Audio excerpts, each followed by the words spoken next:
5 World Cup titles, more than any nation in history. For decades, Brazil didn't win football. They defined it. They gave the world the Jogo Bonito, the beautiful game. Every child on every street in every country wanted to play like Brazil, and then they stopped. It's been 24 years, 5 World Cups have passed, and they've won 0 titles. The most talented football nation on earth, and they cannot win the biggest trophy in this sport. But why? Is it the managers? Is it the tactics? Is it the players? Is it something deeper? A law that was signed in 1998 that opened doors for Brazilian talents to walk out before they were even ready? Or is it the players who chose millions over trophies? And can you really blame them though when you understand where they come from? Or is it political decisions like leaving your best striker out for an injured Neymar? Today I'm answering all of it because Brazil didn't just lose football, they lost their soul, and this is the story of how it happened.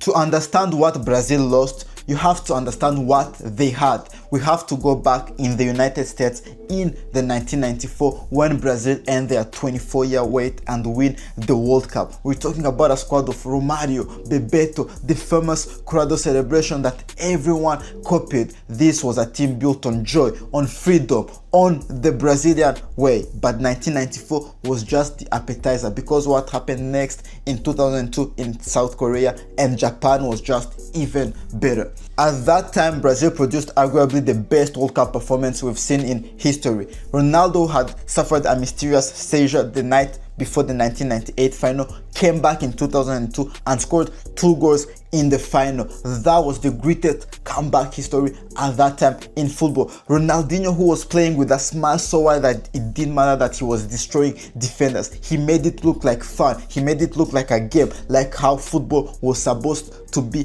playing. Rivaldo, Roberto Carlos, Cafu, a team where everyone was world class. Every single player played for each other. They won every single game. They scored 18 goals and conceded only 4 goals. That was Brazil. That was the Jogo Bonito. That was the beautiful game. And then it stopped. Think about that. A new Brazilian generation has grown up without seeing their country ever win the World Cup. And the question they're afraid to ask is this gonna happen? That's what this video is all about.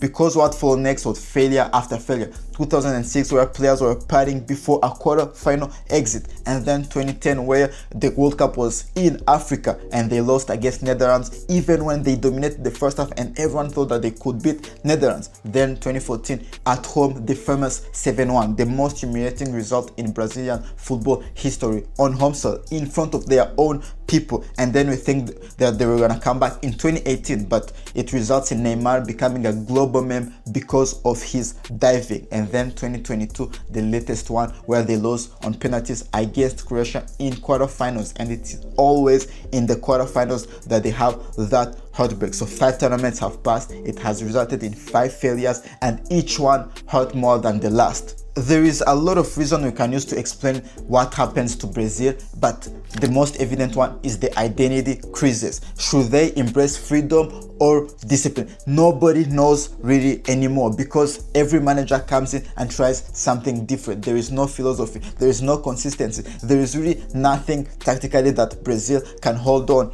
to. The Jogo Bonito is dead. Nobody plays like Brazil anymore. And then what's the most shocking is the coaching chaos. Dunga comes in and then leaves. Tite comes in and leaves. Tite comes in again, and then sometimes they hire domestic coaches. How many domestic coaches have we seen managing Brazil that were out of their depth? How long did it take for Brazil to appoint a manager like Carlo Ancelotti? They really forgot what made Brazil. But the identity crisis is not even the biggest cause. What if I told you that the biggest cause of Brazil's decline was caused by their best ever player? Because in 1995, in January, Pelé was appointed as Brazil Minister of Sport and proposed a legislation that would change Brazil football forever. The Pelé Law. The Pelé Law that was passed on March 24, 1998, that stipulated that clubs can sign a maximum 5-year contract with a player after they turn 16. and if that player fulfills that contract without renewing, they can leave as free agents. The previous club receives nothing. I think the intention was good initially, to reduce corruption, to protect players from exploitative clubs and agents, but the consequence on Brazilian clubs were just horrible, because Brazilian clubs can't hold onto their young players when their contract expires. European clubs swooping for nothing. The greatest ever Brazilian player that Brazil football has ever produced, and directly opened the door for Brazilian talents to walk out forever. The irony is almost too painful to be said out loud. So Brazilian clubs now rush to sell, because if they wait too long, they might not get anything. So players leave at 16, 17, 18 and arrive in Europe before they fully develop, before they're ready for the highest level. Have some of the recent examples. Player like Estevão arriving at Chelsea at only 17 years old. He was described as the next Neymar. He left Palmeiras before even playing really full seasons with Palmeiras. So he arrived at Chelsea in the Premier League, where he has to adapt to a new language, to a new culture, to a new way of playing football. So he arrived in Europe too young, too soon, and the pressure is just enormous on him. Endrick is another example. Endrick is viewed as a generational talent, and for sure he is, but he left Brazil before even truly dominating the Brazilian Serie A, and now at Real Madrid he's struggling and competing for a place with world-class players like Mbappe, Vini, Rodrigo, and other confirmed players. That's one of the main reasons also he can't get into Brazil starting lineup, because he doesn't play enough. So now he struggles to get even consistent minutes. There is also other examples we've seen this season. For example, Ryan moving from Vasco da Gama to the Premier League at Bournemouth at only 19 years old. One of the Brazil's most exciting talents, going to the Premier League before he's even 21. So the system produces them young and exports them immediately. So the pattern here is clear. The Brazilian clubs rush to sell immediately because the Pelé law means that they might not get anything, and European clubs buy immediately because the players are just too cheap and the potential is enormous. So the players arrive in Europe too young, too raw, and too unprepared, and many adapt and many don't, and those who don't, they fall through the cracks and Brazil loses them forever. And then there is another phenomenon: players who chooses money over footballing projects. And this is not only Brazilian players, this is generally South American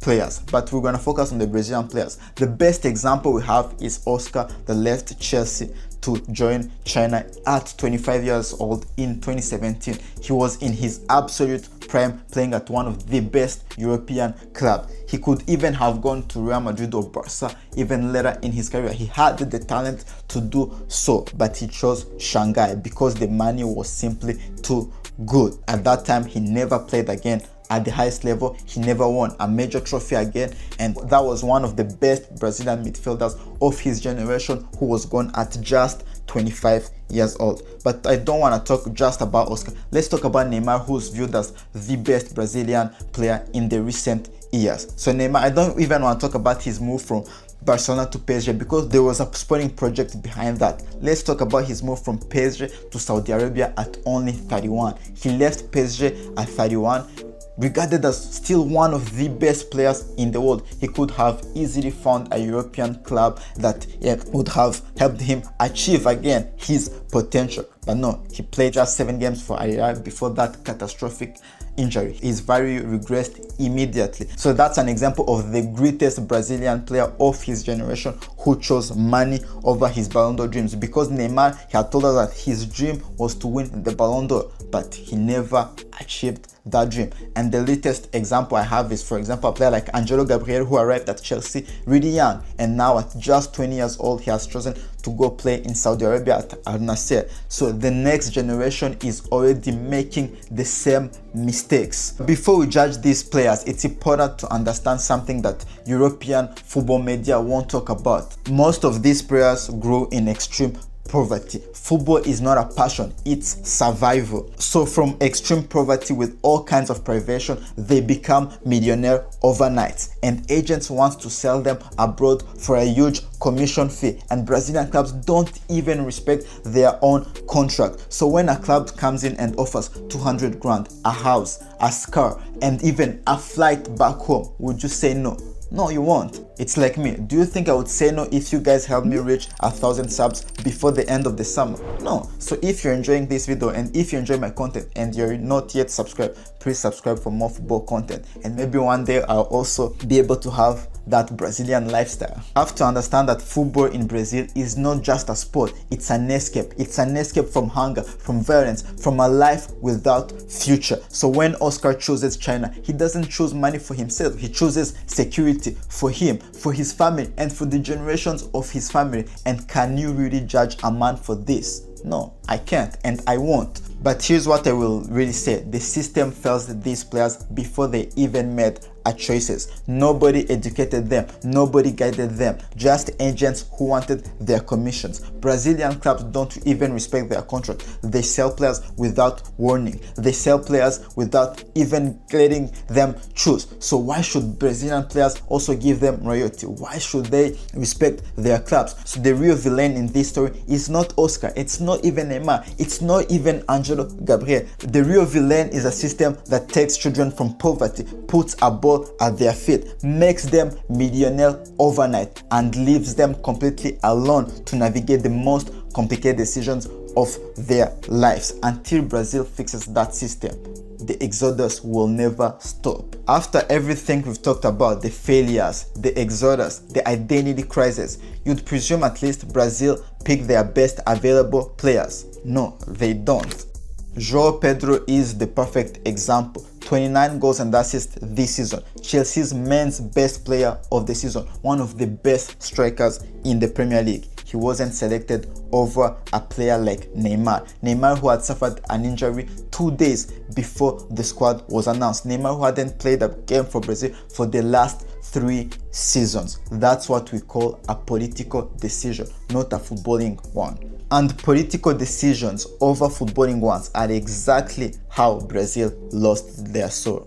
So the question remains, how did Brazil lose their soul? They lost it through a law that forced them to sell their young talents before they were even ready. Through players who chose survival over ambition. And who can blame them though? Through managers who chose discipline over joy, and through political selection that valued sentiment over merit. But most of all, they lost it the day they stopped believing that football could be beautiful, football could be free, it could be Brazilian. The Jogo Bonito is not dead, and it never was. It's in Hendrick's celebration when he scores, it's in Vinicius' smile when he dribbles past 2-3 players, it's in Ryan's fairness at 19 years old in the Premier League, it's in every kid in the favela who kicks a ball against the wall and dreams of something more. Brazil never lost their soul, they just forgot where they left it, and when they remember, the world better watch out. So guys, thanks for watching this one. If you enjoyed this video, make me know it by liking, and if you're not yet subscribed, please subscribe for more football content, and I'll see you in the next one. Ciao ciao.